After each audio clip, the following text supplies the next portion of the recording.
أعوذ بالله من الشيطان الرجيم.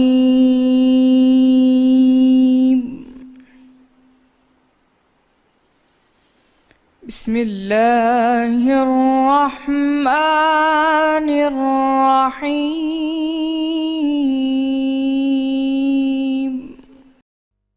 اور اگر ہم انسان کو اپنے پاس سے نعمت بخشیں پھر اس کو چھین لیں تو نہ امید اور نہ شکرہ ہو جاتا ہے، اور اگر تکلیف پہنچنے کے بعد آسائش کا مزہ چکھائیں تو خوش ہو کر کہتا ہے کہ سب سختیاں مجھ سے دور ہو گئیں۔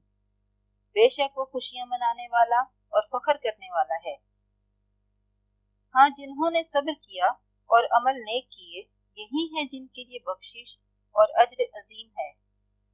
شاید تم کچھ چیز وہی میں سے جو تمہارے پاس آتی ہے چھوڑ دو، اور اس خیال سے تمہارا دل تنگ ہو کہ کافر یہ کہنے لگے کہ اس پر کوئی خزانہ کیوں نہیں نازل ہوا، یا اس کے ساتھ کوئی فرشتہ کیوں نہیں آیا۔ اے نبی، تم تو صرف نصیحت کرنے والے ہو، اور اللہ ہر چیز کا نگہبان ہے۔ یہ کیا کہتے ہیں کہ اس نے قرآن از خود بنا لیا ہے؟ جواب میں فرما دیجئے کہ اگر سچے ہو تو تم بھی ایسی 10 صورتیں بنا لاؤ، اور اللہ کے سوا جس کو بلا سکتے ہو بلا بھی لو۔ اگر وہ تمہاری بات قبول نہ کریں تو جان لو کہ وہ اللہ کے علم سے اترا ہے، اور یہ کہ اس کے سوا کوئی معبود نہیں، تو تمہیں بھی اسلام لے آنا چاہیے۔ جو لوگ دنیا کی زندگی اور اس کی زیب و زینت کے طالب ہوں، ہم ان کے اعمال کا بدلہ انہیں دنیا ہی میں دے دیتے ہیں، اور اس میں ان کی حق تلفی نہیں کی جاتی۔ یہ وہ لوگ ہیں جن کے لیے آخرت میں آتش جہنم کے سوا اور کچھ نہیں، اور جو عمل انہوں نے دنیا میں کیے سب برباد، اور جو کچھ وہ کرتے رہے سب ضائع ہوا۔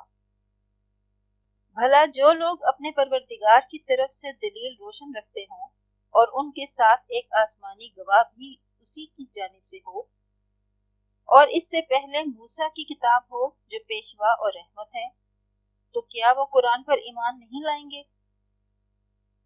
یہی لوگ تو اس پر ایمان لاتے ہیں، اور جو کوئی اور فرقوں یا جماعتوں میں سے اس سے منکر ہو تو اس کا ٹھکانہ آگ ہے۔ تو تم اس قرآن سے شک میں نہ ہونا، یہ تمہارے پروردگار کی طرف سے حق ہے، لیکن اکثر لوگ ایمان نہیں لاتے۔ اور اس سے بڑھ کر ظالم کون ہوگا جو اللہ پر جھوٹ افطرا کرے؟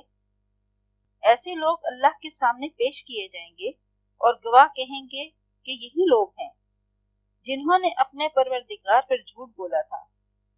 سن رکھو کہ ظالموں پر اللہ کی لعنت ہے۔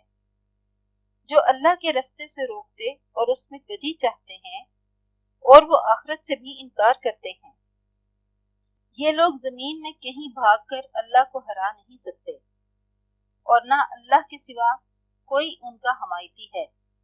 اے پیغمبر، ان کو دگنا عذاب دیا جائے گا، کیونکہ یہ شدت کفر سے تمہاری بات نہیں سن سکتے تھے اور نہ تم کو دیکھ سکتے تھے۔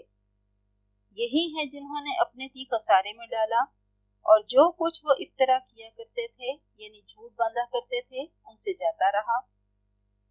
بلا شبہ یہ لوگ آخرت میں سب سے زیادہ نقصان پانے والے ہیں۔ جو لوگ ایمان لائے اور عمل نیک کیے اور اپنے پروردگار کے آگے عاجزی کی، یہی صاحب جنت ہیں، ہمیشہ اس میں رہیں گے۔ دونوں فرقوں یعنی کافر اور مومن کی مثال ایسی ہے جیسے ایک اندھا بہرا ہو اور ایک دیکھتا سنتا۔ بھلا دونوں کا حال یکساں ہو سکتا ہے؟ پھر تم سوچتے کیوں نہیں؟ صدق اللہ